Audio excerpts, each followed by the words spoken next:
Olá, pessoal, sejam todos e todas bem-vindos. Eu sou a Vera Poli e esse é o canal Livre Sem Fumar, o canal onde a gente luta, a gente briga, a gente enfrenta e a gente vence o tabagismo. Tema de hoje: como eu consegui parar de fumar. A gente tem um vídeo aqui no canal onde a minha filha conta como ela parou de fumar. Eu vou deixar o card aqui ou aqui, não sei. Um dos dois lugares eu vou pôr o card do vídeo dela. Mas eu nunca contei como eu parei de fumar. A gente não fala ex-fumante, né? Então eu não vou falar que eu sou ex-fumante. Eu sou uma fumante controlada há 21 anos. Eu sempre explico aqui, não existe ex-fumantes, não existem ex-fumantes. O tabagismo é uma doença que não tem cura. Então, mas tem controle, né? A boa notícia a gente controla. Eu estou há 21 anos controlada, mas eu sou fumante. Se eu puser um cigarro na boca, eu volto a fumar. E isso não é exagero. Eu sempre conto de uma seguidora nossa que ficou 12 anos sem fumar, bastante também, 12 anos. E ela se separou, saiu com as amigas, uma das amigas fumava, ela falou, deixa eu dar um traguinho. E ela voltou a fumar, depois de 12 anos. Então, assim, tabagismo não tem cura, isso é sério, tá bom?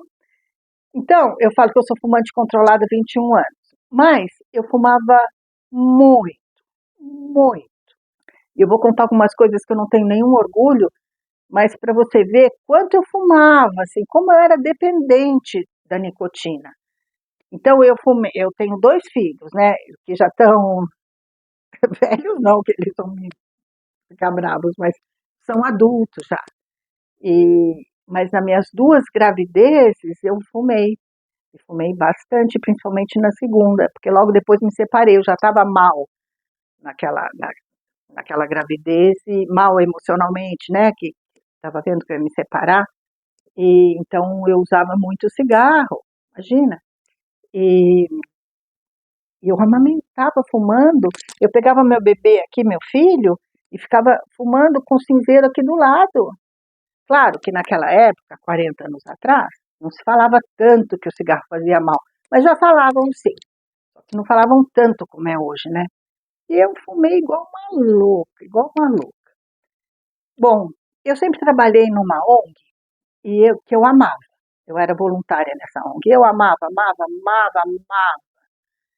Aquilo me fazia muito bem. Só que lá não podia fumar, eles não aceitavam fumantes. Então, eu fumava escondido. Como assim? Tinha uma loja naquela época, né? E eu trabalhava o dia todo na loja fumando. Olha, eu não entendo como que eu fazia aquilo, né? Os clientes chegavam na loja, minha loja fedia cigarro. Hoje é inadmissível isso, mas naquela época tudo valia, tudo podia, né? Podia fumar em restaurante, se fumava dentro de avião. Bom, então eu trabalhava o dia todo na loja, fumando o dia todo, e antes de ir para a ONG, o que eu fazia? Eu passava em casa, lavava a cabeça e trocava de roupa para depois ir para a ONG. Só que era bem assim, o meu trabalho da ONG que eu trabalhava era muito perto. Era muito fácil eu ir lá, mas eu voltava para minha casa, tomava banho, lavava a cabeça para ir para a ONG. Isso 2, 3 vezes por semana. Às vezes não dava tempo, eu ia assim mesmo, sem trocar de roupa, sem lavar o cabelo. E claro que todo mundo sentiu o cheiro. Até que um dia a diretora me chamou e falou, olha Vera, não vai dar para você continuar aqui, você não larga o cigarro, você sempre me promete, você não larga o cigarro, e a gente não vai mais poder continuar com você.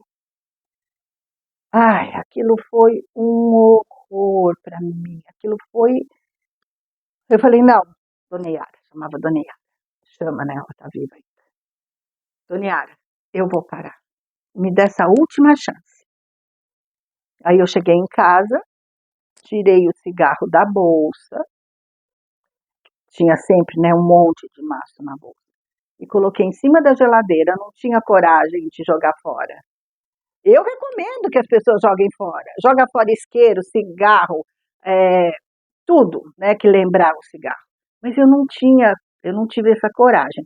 Eu peguei e deixei o cigarro em cima da geladeira. Que eu pensava assim, se de madrugada me der uma loucura e eu não tiver o cigarro, né? Deixei o maço em cima da geladeira. mas graças a Deus, aquela ameaça de eu ficar sem poder entrar na ONG foi tão forte que eu nunca mais pus um cigarro na boca. Nunca mais eu pus um cigarro na boca. E aquele maço ficou lá algumas semanas, depois eu joguei. Mas como é que foi assim, de repente, uma pessoa que fumava tanto, tanto, tanto, de repente larga? Claro que aquilo já vinha me incomodando. Só o fato de eu ter que ir em casa, tomar banho, lavar a cabeça, trocar de roupa para voltar, para ir para a ONG, aquilo ia me incomodando. De eu mentir lá na ONG que eu não fumava, aquilo me incomodava. Claro que vinha uma coisa no meu interior assim de querer parar, né? Mas eu não conseguia, eu tinha medo. Eu usava o cigarro para tudo, para meus momentos tristes, para comemorar coisa boa. Sempre eu estava com cigarro na boca. Então eu tinha muito medo de parar, mas eu acho que aquela vontade já estava se fortalecendo dentro de mim. Até que com o ultimato da diretora da ONG eu larguei. Bom, e depois, o que, que aconteceu? A sensação de liberdade foi muito forte. Eu poder sair da minha loja e ir trabalhar lá na ONG, na boa, sem culpa, sem mentira, sem medo que as pessoas sentissem cheiro de cigarro em mim. Aquela liberdade mudou minha vida. Eu falei, nossa, primeiro, o que, que mudou minha vida? Parar de fumar, né? Primeiro, eu curti aquela liberdade. Falei, meu Deus, eu estou livre. E outra coisa, eu falei, eu posso. Eu posso. Então, pessoal, eu gostaria, sim, de sugerir para todo mundo fortemente, experimenta. Às vezes, parar de fumar é mais fácil do que você imagina. E a sensação de liberdade que você vai ter é uma coisa incrível. Por isso, alguns anos depois, eu criei esse método e coloquei o nome Livre Sem Fumar. Vem com a gente, fica aqui no canal que você vai aprender muito.